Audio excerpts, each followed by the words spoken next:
The kid lifted the pocket watch out of the velvet-lined box, the way a man might lift a piece of costume jewelry. He held it by the bow with his thumb and forefinger, dangled it once at eye level, let it spin a slow quarter turn under the fluorescent lights, and made a face like he had just smelled something that did not belong in a pawn shop. "Old-timey," he said, half laughing. $30 final. Eleanor Whitaker stood on the other side of the glass counter, 81 years old, in a soft, pale blue wool cardigan over a cream cotton blouse with small pearl button cuffs and a knee-length navy-pleated skirt, the faded blue silk ribbon her late husband Frank had given her on their first anniversary in 1951, holding her gray-white hair back from her face, a small gold cross on a fine chain at her throat, the empty cherrywood watchbox still in her hands like something she had not quite finished delivering. She did not flinch. She did not argue. She watched the kid, 24, tall and lanky, shaggy sandy blonde hair falling over his forehead, scruffy chin, charcoal polo shirt with a slightly crooked plastic name tag that read Tyler. And she let him laugh. "Frank wore that for 66 years, she said, quiet, the way a person says a thing they have already said inside themselves 1,000 times before saying it out loud. "I thought maybe somebody might want to give it a home." The kid grinned wider. He set the watch back down on the velvet, not gently, and tapped the glass counter twice with the flat of his palm. "Lady," he said, "we got a drawer of these in the back, old gold tone, scratched up, half of them don't even tick, $30. Take it or leave it." He threw his head back when he said the last part, hands palms down on the glass, the laugh rolling up out of his throat in the long, open way young men laugh when they think they have just gotten the better of an old woman. Behind him, the back wall of the shop was hung densely with guitars in long, careless rows, 12 of them, 15 of them, more, the lacquer of their bodies catching the fluorescent light in long, warm streaks. A stuffed, mounted white-tailed deer head looked out between two of them with its glass eyes set to a place no one in the room was standing. A red neon Pabst sign buzzed faintly above the register. A smaller blue neon Schlitz sign blinked once, twice on the side wall. The fluorescent tubes hummed. The kid laughed. Eleanor took the watch back into her hand. She did not snap the cherrywood box shut. She closed it slowly, the way a person closes a door behind them when they are leaving a room they will never enter again. And she folded the box back into the canvas tote on her shoulder and turned and walked, slowly, out of the pawn shop into the brittle blue light of an October afternoon on Main Street. The kid was still laughing when the bell above the door rang her out. Here's what that kid in the pawn shop didn't know. The watch Eleanor Whitaker had set on his counter was not a gold-toned, scratched-up cast-off with a tired movement. It was a 1947 Hamilton Railway Special, Model 992B, presentation grade, made for the New York Central Railroad's Pennsylvania Division. Solid 14-karat yellow gold case. A 21-jewel railroad-grade chronometer movement, double roller, micrometric regulator, lever set, accurate to within 30 seconds a month. Built to a federal standard so strict that a watch that drifted 45 seconds in a week was pulled from service the same day. A glass enamel boxcar dial with bold black Arabic numerals and a long sweep second hand made in a single short run of 200 at the Hamilton Watch Company factory in Lancaster, Pennsylvania, before the firm shut the run down for good in late 1947. And on the inside of the back cover, hand-engraved in a careful regimental script no machine had ever touched, was a single line of text, presented to Francis J. Whitaker. Station Master. Altoona, Pennsylvania Division. 1948. In recognition of 25 years of service. There were, when the right person finally laid eyes on it, exactly 14 known examples in the world. It started with a quiet boy named Francis Joseph Whitaker, born in 1922 in a railroad cottage on the wrong side of the tracks in Altoona, Pennsylvania, the fourth son of a Pennsylvania railroad brakeman who had walked the same yard for 30 years. Frank started in the rail yards at 15, oiling switch points for 14 cents an hour. He went to night school for telegraphy at 17. He was a station agent at 21. He married Eleanor Hayes, the postmaster's middle daughter, on a Saturday afternoon in June 1950 in a small white Methodist church on the corner of 5th and Allegheny, with a borrowed ring and a borrowed suit and a borrowed Buick. He was promoted to station master of the Altoona Depot in 1952. He held that job, on that platform, in that building, for 43 years. And on a winter morning in early 1948, before any of that had quite finished happening, the division superintendent of the Pennsylvania Division had walked into a wood-paneled office in Philadelphia, opened a small cherry-wood box from the Hamilton Watch Company, and signed his name to a list of 26 men, engineers, conductors, station agents, dispatchers, who had each completed 25 continuous years of service on the division. Frank Whitaker was the youngest name on the list. He had started in the yards at 15. He was 40. The watches arrived in a single wooden crate at the Altoona Depot 2 months later. Each one came in its own velvet-lined cherry-wood box, stamped Hamilton, Lancaster. PA in faint gold letters on the inside of the lid. Each one was wound, set, and run for 7 days at the factory before shipping. Each one was engraved on the inside of the back cover with the recipient's name, his rank, his depot, his division, and the year. Frank lifted his out of the crate on a Thursday afternoon, in his shirt sleeves, in the back office of the depot, with the smell of coal smoke drifting in through the open window from the yard, and he did not say anything for a long minute. He just held it. He turned it once in the light. He read the engraving on the back cover, the way a man reads a letter from someone who is no longer alive. Then he wound it, set it to the depot clock, and slipped it into the watch pocket of his trousers. It was in his pocket the morning their son Daniel was born in 1951, on a snowed-in February Tuesday at the Old Mercy Hospital, when Frank ran the 4 blocks from the depot in shirt sleeves and a rail yard coat and arrived at the maternity ward with his collar wet and his hands shaking and the watch ticking faintly against his thigh. The nurse on duty had asked him gently if he wanted to sit. He had not wanted to sit. He had stood in the corridor with his back against the green tile wall and the watch in his hand, and he had looked down at the second hand sweeping its long, even sweep across the white enamel dial, and he had counted the way a station master counts, until the doctor had come out of the delivery room and told him the boy was 6 pounds and 4 ounces, and that Eleanor was tired, but she was fine.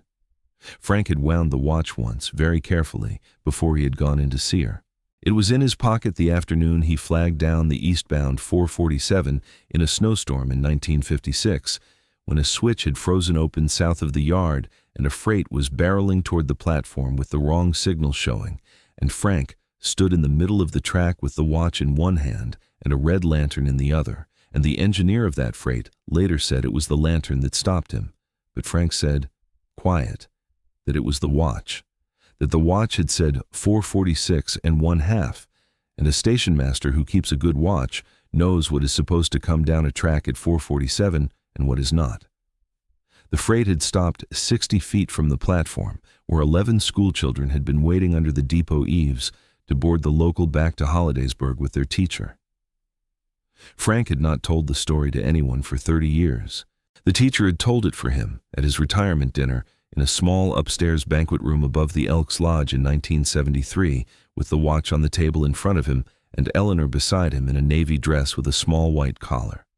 It was in his pocket the morning he walked his daughter Margaret down the aisle of the same small white Methodist church in 1979, in a navy 3-piece suit Eleanor had pressed for him on the kitchen table the night before, his hand on Margaret's gloved hand and the watch chain catching the morning light through the stained glass window above the altar, and the small steady rhythm of the second hand keeping perfect time with the cord the organist had been holding for the bridal entry.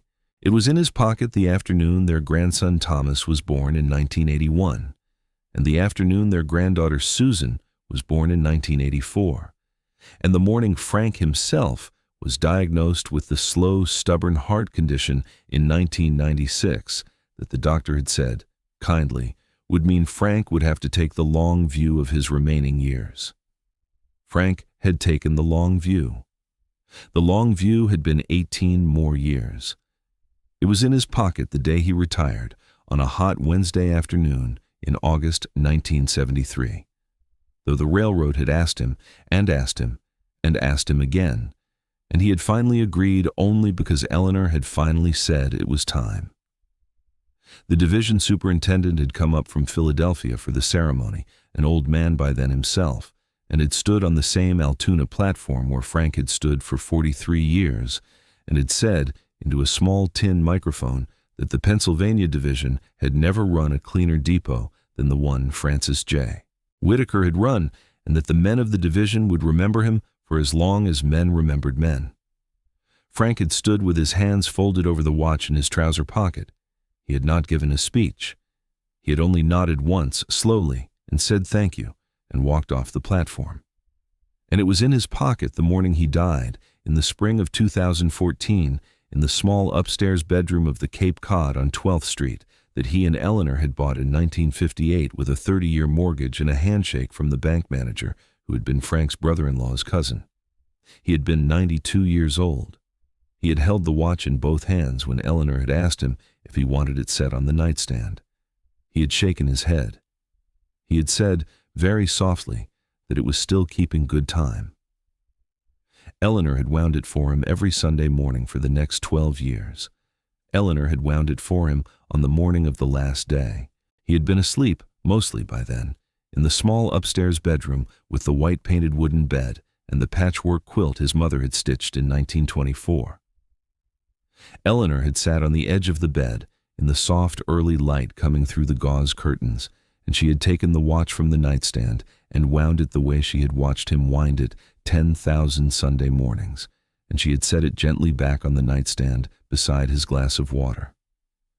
Frank had opened his eyes once, briefly. He had looked at the watch. He had smiled, very faintly. He had said, "Still keeping good time, Ellie." Those had been the last words he had said to her that had been about anything but love. He had died, quietly, at 20 minutes past 4 that afternoon, with Eleanor on one side of the bed holding his right hand, and Daniel on the other side of the bed holding his left, and the watch on the nightstand had been ticking and ticking and ticking, and Eleanor had not had the heart to wind it down. She had not opened the cherrywood box except to wind it in any of those 12 years. She had not taken it out of the house. She had not shown it to her son. She had not shown it to her daughter. She had not even mentioned it, except in passing, to the women she sat with on Tuesday mornings at the diner on 6th and Mulberry, until the property tax bill on the Cape Cod had arrived in late September of the year she was 81, and the figure on the bottom of it had been larger than the figure on her checking account, and she had sat at the kitchen table with the bill in one hand and a cup of cold coffee in the other, and had asked herself, quiet, if Frank would have minded. She thought, after a long time, that Frank would not have minded.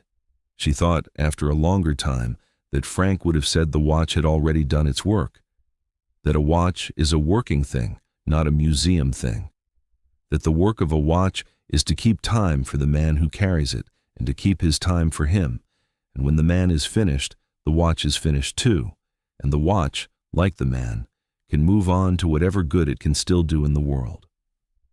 So, on a Tuesday morning in October, Eleanor Whitaker put on her pale blue cardigan, tied her hair back with the faded blue silk ribbon, lifted the cherrywood box down off the top shelf of the hall closet, and walked the 4 blocks down Main Street to the only place in town that bought old watches. The bell over the door rang her into quick cash pawn at 10:47 in the morning. The kid behind the counter, Tyler, the slightly crooked plastic name tag said, was 24 years old. He had worked at Quick Cash for 18 months. He had grown up in a house 7 blocks from Eleanor's and had probably ridden his bicycle past her front porch 100 times when he was 9 years old, though he did not know it, and she did not know it either. He had a sandwich open on the counter behind the register, and the radio set to a country station turned low. And when the bell rang, he wiped his fingers on his charcoal polo shirt and put on the smile he put on for everyone, the loose, easy smile of a young man who has decided in advance that he will not be impressed. Eleanor had set the cherrywood box on the glass. "My husband's watch," she had said. "I was hoping you might—" The kid had opened the box. The kid had laughed. That was at 10:48 in the morning. At 10:53, Eleanor Whitaker was on the sidewalk outside Quick Cash Pawn, with the cherrywood box back in her tote bag and the bell still ringing faintly in her memory, and she was breathing the cold October air the way an old woman breathes when she has just been laughed at by a boy who could have been her grandson. And she was deciding, very calmly, that she was not going to cry on Main Street in front of the hardware store window where Frank had once bought a galvanized bucket in 1962. She walked 2 blocks east and then 1 block north, and she went into the small public library on Linden Street that Frank had helped fundraise for in 1971, and she sat down at one of the oak tables in the reference room, and she did what Frank had always told her to do whenever a thing did not seem right. She asked a librarian.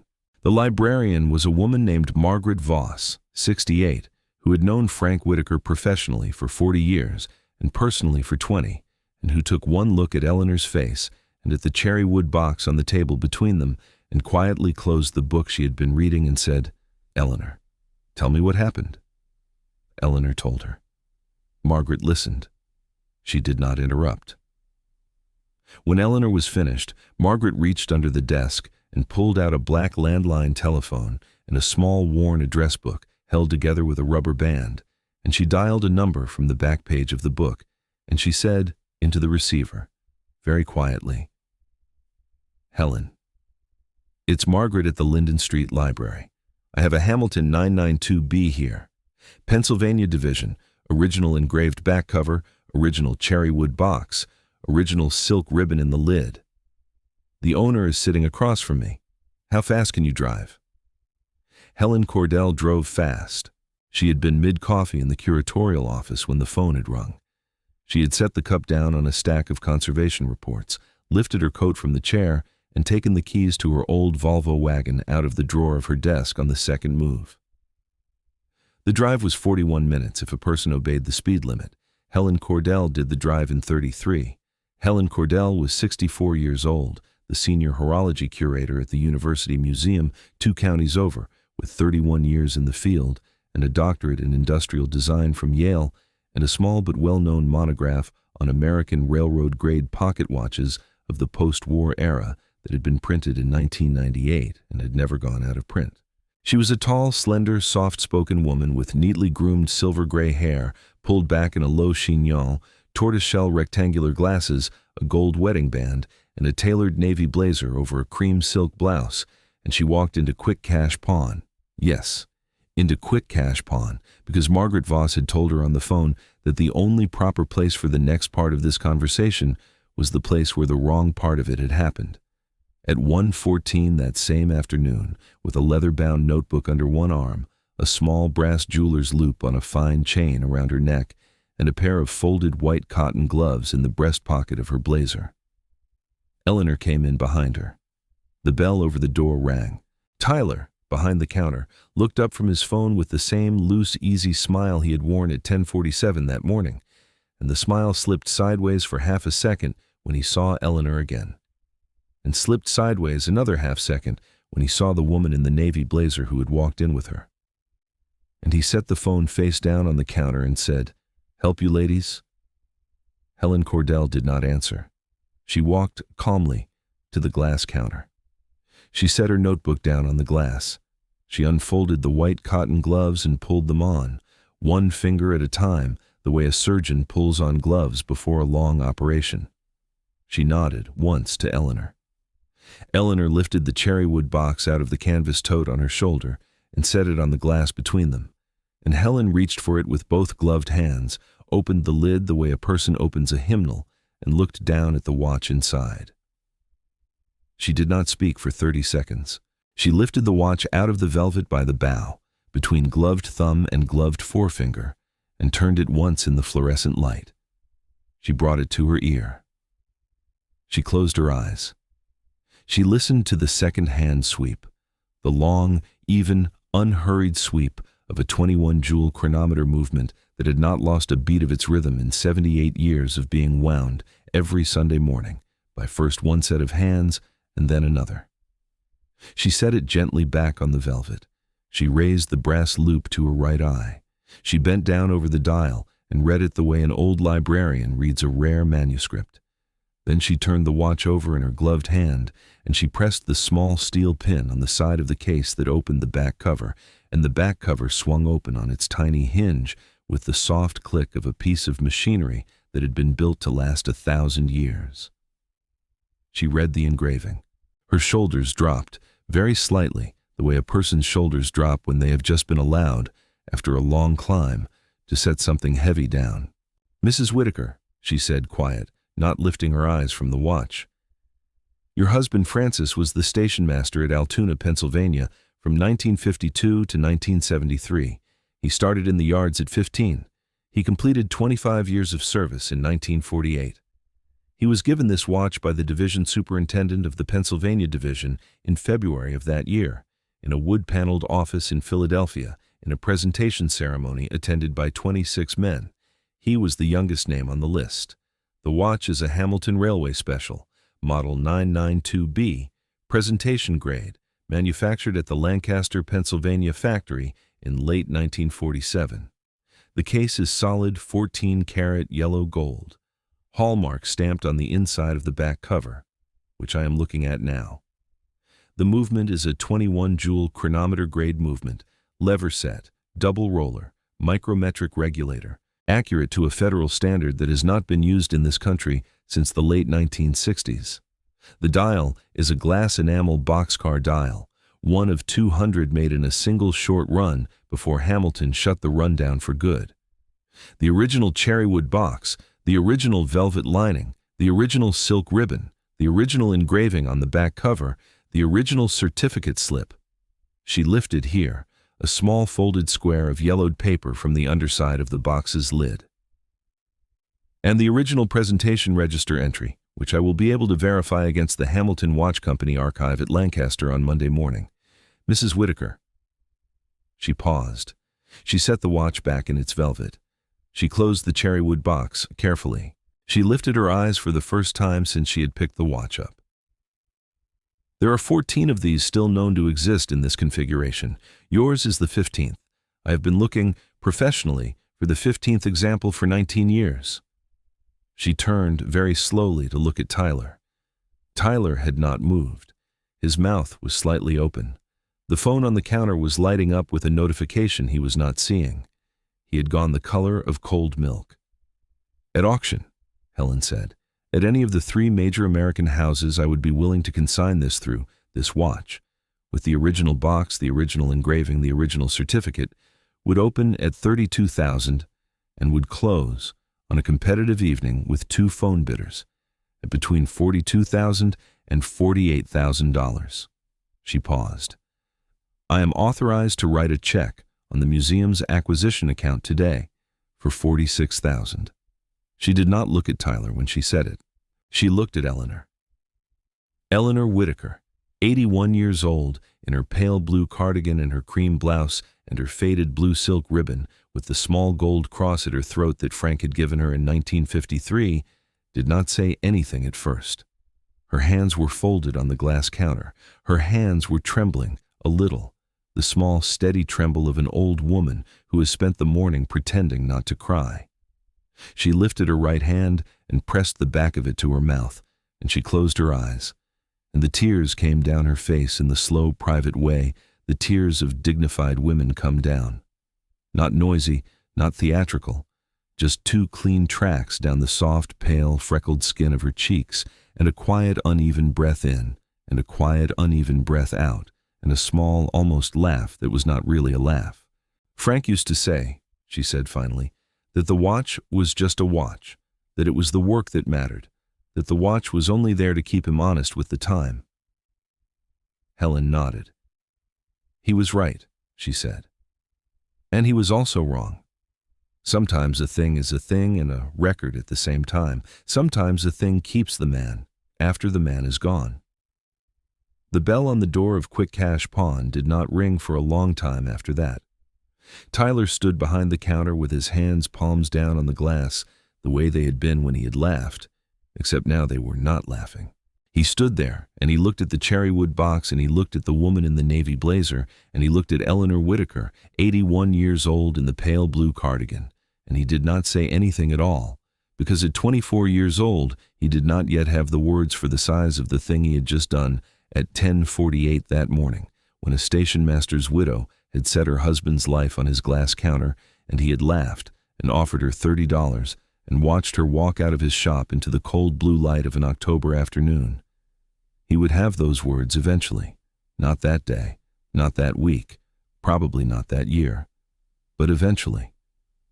Probably on some quiet evening 5 or 6 years from now, when he was older and married and had a daughter of his own, and his daughter would ask him about the watch his grandfather had carried, and he would feel for the first time the soft, sharp shape of what he had not understood at 24, standing behind the glass counter at Quick Cash Pawn.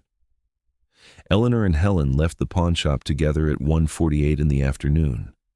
The bell rang once over their heads, the fluorescent tubes hummed, the neon Pabst sign buzzed faintly. The stuffed deer head on the back wall went on, looking at a place no one in the room was standing. Helen drove Eleanor home that afternoon in the old Volvo wagon. They did not say much on the way. The October light came in pale and thin through the windshield. Eleanor held the cherrywood box in her lap the way a woman holds a sleeping child.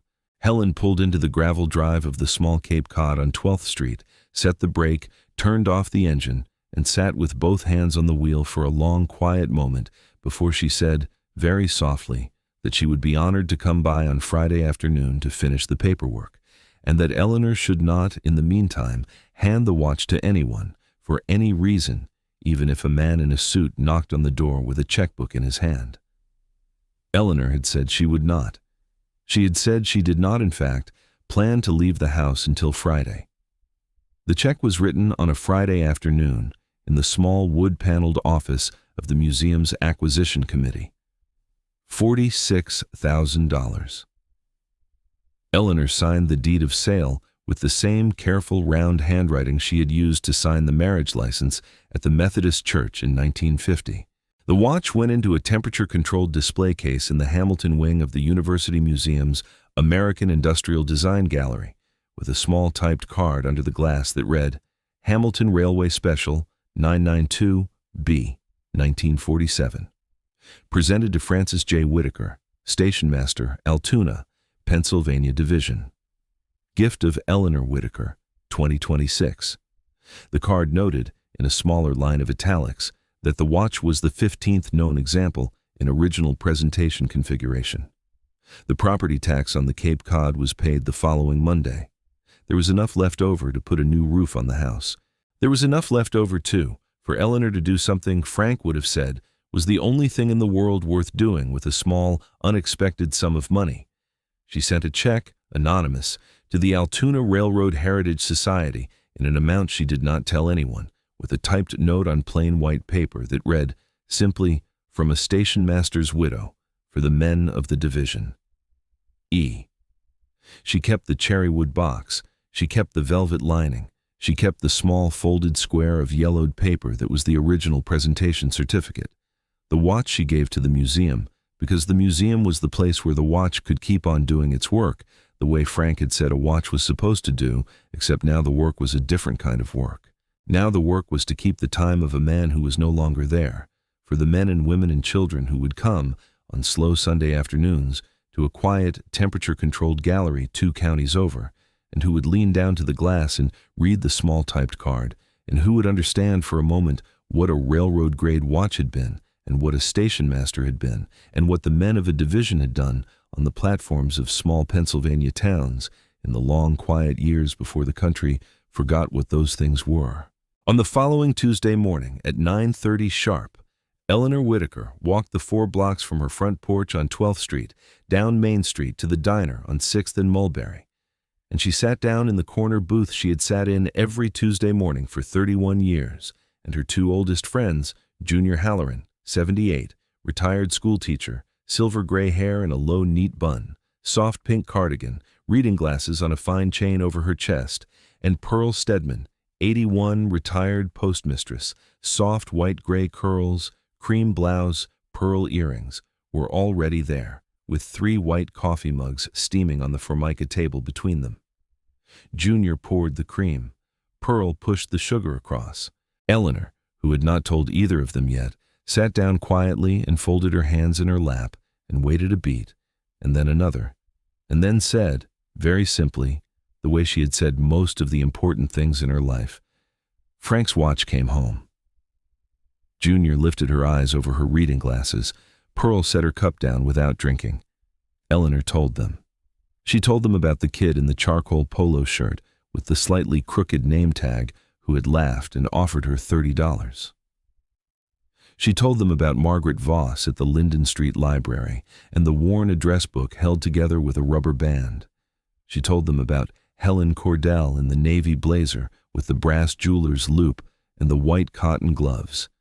She told them about the engraving on the back cover and the 15th known example and the temperature-controlled case in the Hamilton wing of the University Museum 2 counties over.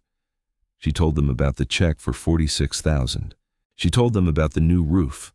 She told them about the anonymous check to the Altoona Railroad Heritage Society. She told them about the small typed card under the glass that named her husband Francis J. Whitaker, station master, Altoona, Pennsylvania Division, and that named her, too, beside him. She did not tell them she had cried in the pawn shop. She had not, technically, cried in the pawn shop. She had cried a little at the glass counter after Helen had named the number. She had cried a little more in the parking lot of the museum on Friday afternoon.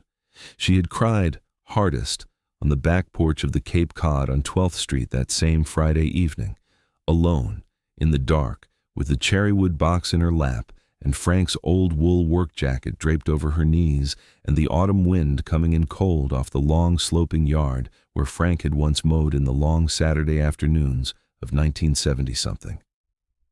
She did not tell Junior and Pearl about that part. She did not need to. They knew. They had had their own back porches.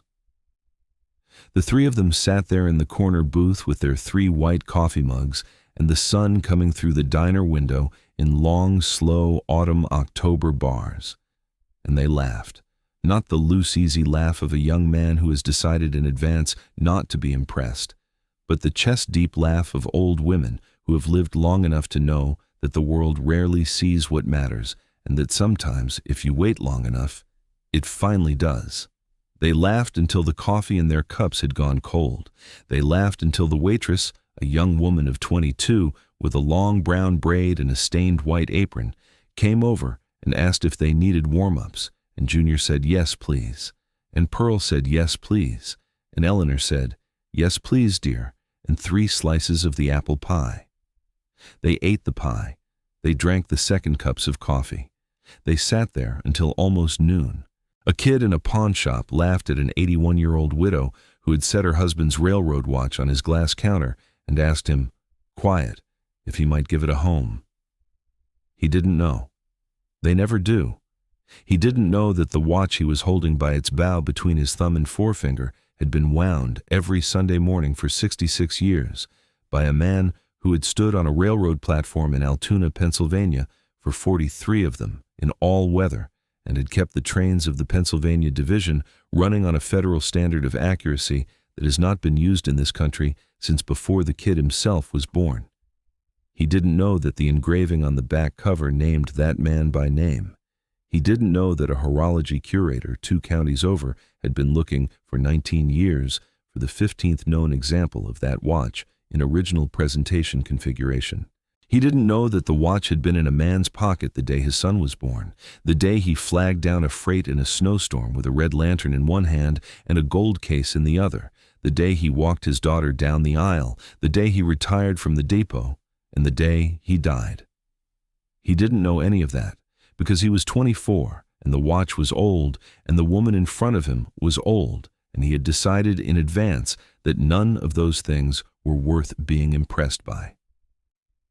If this story reminded you that worth isn't always obvious, that the men and women who built this country left their marks on the small, careful things they carried, and that sometimes, if you wait long enough, the world finally sees what was there all along. Subscribe to The Maker's Mark, because every maker leaves a mark.